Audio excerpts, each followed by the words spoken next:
Dr. Ravi Gupta, CEO and Editor-in-Chief, Elets Technomedia, Mr. Venkatesh Krishnan, ED Microsoft India, Mr. Vivek Agrawal, Additional Secretary, Government of Delhi Art and Culture Department. Dear delegates, ladies and gentlemen, very good morning to all of you. You see, I am not a very e-savvy person, bureaucrat. So I had told the organizers that I will come to share my own experiences, which from last 30 years I am in government, which experiences I have seen and how the e-governance and digital governance has helped the government to perform better. You all know the main purpose of the government is to give service delivery to the citizens. With the help of technology, we want to give a transparent, a responsive government to the citizens, ease of doing business. Most of the services, if they get without any hassles, all these things can be done only through technical interventions, where this digital governance comes into play.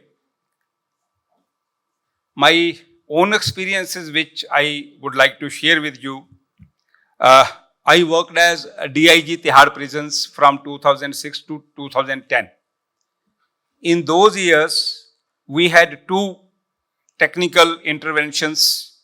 One was prisoner management system, where we used to get all the data of the prisoners, whosoever will enter the prison. The otherwise visitor management system, the people who used to come to the prisoners to meet them, we used to get the whole data, and it was all stored in our system. Peculiar problem which we were facing in the prisons is those who are habitual prisoners, they will not come against one name. Like I am C.R. Garg. I am C.R. Garg for all the day, but on one time they will say I am C.R. Garg. The other day when they come, say after a few months, they will become D.R. Garg. तीसरी बार आएंगे तो कुछ और हो जाएगा. सो हमारी prison में lodging system होता है कि जो पहली बार प्रिजनर आता है, फर्स्ट टाइम प्रिजनर्स, उनको हम अलग से लॉज करते हैं. जो हैबिचुअल प्रिजनर्स हैं उनको अलग से लॉज करते हैं. तो लोग सो दैट प्रिजनर्स को उसमें टैग में ना लग जाएं कि वो हैबिचुअल प्रिजनर, वो अपना नाम चेंज करके आते थे. But after this prisoner management system we were able to get them कि भाई उस टाइम आप आए थे, उस टाइम तो आपने ये नाम लिखवाया था, आज आप ये लिखवा रहे हैं. तो we use to club that, और उसमें हमारी लॉजिक में बहुत आसानी होती थी. जनरली ये जो हैबिचुअल प्रिजनर्स होते हैं, ये फर्स्ट टाइम प्रिजनर्स को काफ़ी एक्सप्लॉइट भी करते हैं, परेशान भी करते हैं. तो एक तो उन प्रिजनर्स की परेशानी को हम दूर कर सके, दूसरा इनकी लॉजिंग हम डिफरेंट तरीके से कर सके, तीसरा अगर कोई नाम चेंज करके आता है, पहले से पता चला कि ये आदमी का और ज़्यादा ध्यान रखने की ज़रूरत है.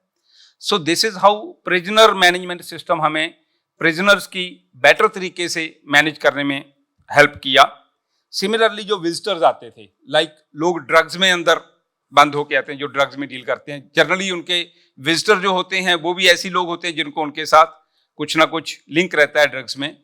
तो वो भी हमें हेल्प करता था. जो हमारी दूसरी एजेंसीज बाहर से आती थी, सिक्योरिटी एजेंसीज, उनको फायदा होता था इससे कि कौन कौन लोग मिलने हैं, पूरा डाटा हमारे पास होता था. They were able to work out some of the cases from that data itself.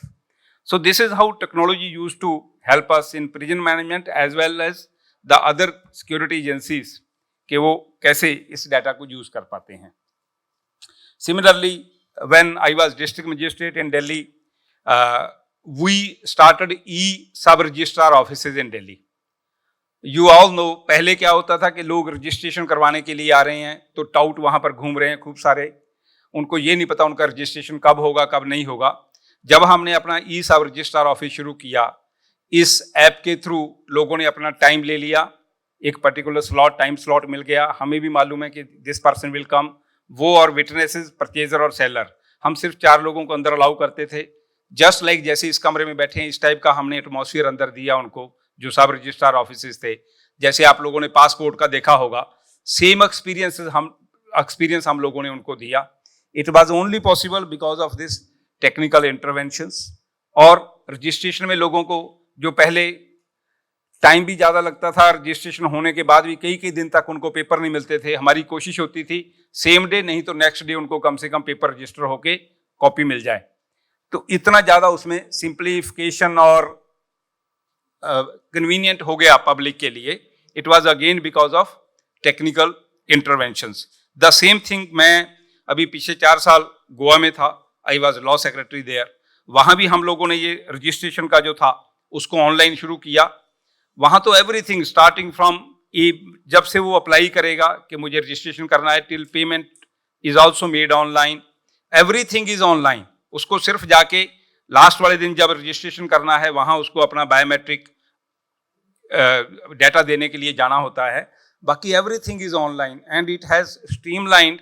और लोग इतना अप्रिशिएट करते हैं। पहले पहले एडवोकेट्स ने इसको रजिस्टर किया क्योंकि उनको लग रहा था कि हमारा शायद इससे बिजनेस जो है कम होगा, लेकिन अब सभी लोग अप्रिशिएट करने लगे हैं क्योंकि उनका फास्ट हो गया। जितनी देर में वो पहले एक रजिस्ट्रेशन करवाते थे, अब उतनी देर में वो कई सारी रजिस्ट्रेशन करवा पाते हैं। तो उनका इन टर्म्स ऑफ वॉल्यूम उनको काम ज़्यादा मिलना शुरू हो गया। तो all the stakeholders are happy now, it is only because of the technical intervention. आज आप लोग जो डिस्कस कर रहे हैं, मैं देख रहा हूँ दिल्ली सरकार के हमारे काफ़ी सारे अफसर्स यहाँ पर हैं। अभी G20 हम लोगों ने यहाँ पर ऑर्गेनाइज किया। यू आर अवेयर कि दिल्ली में काफ़ी चेंजेस आए, इंफ्रास्ट्रक्चर भी बेटर हुआ। आजकल मैं आर्ट एंड कल्चर डिपार्टमेंट देख रहा हूँ, यहाँ हमारे पास आर्काइव्स डिपार्टमेंट है जिसमें करीब 5 करोड़ के आसपास हमारे पास आर्काइवल रिकॉर्ड्स हैं। 1803 से लेके अब तक के रिकॉर्ड्स हमारे पास आर्काइव्स डिपार्टमेंट में रखे हुए हैं। उसमें से करीब 4 करोड़ ऑफ डॉक्यूमेंट्स हमने उनको डिजिटाइज कर दिया है और ऑनलाइन ई अभिलेख पोर्टल के ऊपर अवेलेबल हैं। तो पहले पब्लिक वहाँ हमारे आर्काइव्स डिपार्टमेंट में जाके अप्लाई करते थे पर्टिकुलर डॉक्यूमेंट के लिए, फिर हम निकाल के उनको देते थे।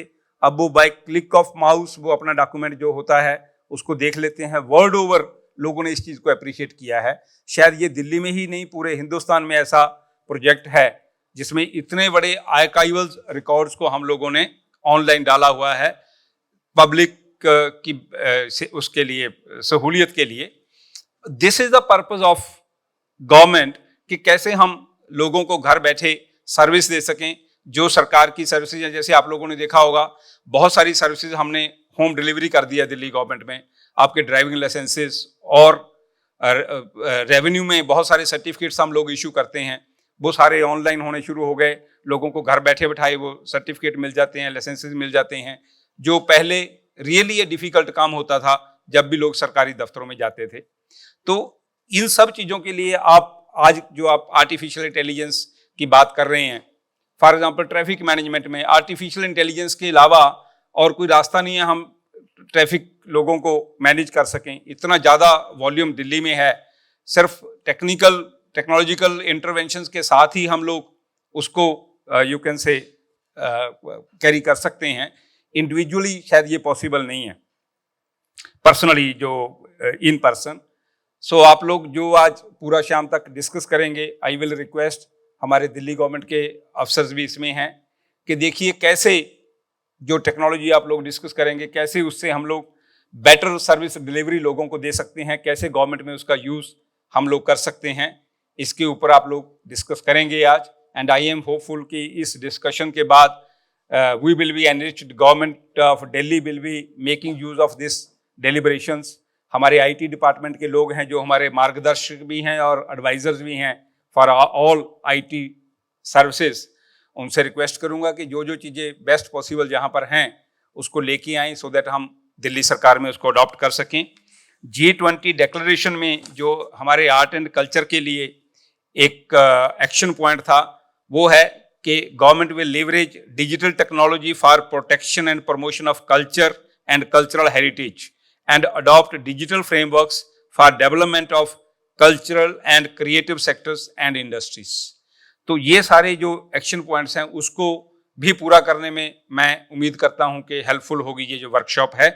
इसके साथ ही मैं मिस्टर रवि गुप्ता और बाकी ऑर्गेनाइजर का बहुत बहुत धन्यवाद करता हूं जिन्होंने मुझे मौका दिया आप लोगों से इंटरेक्शन करने का। Thank you so much.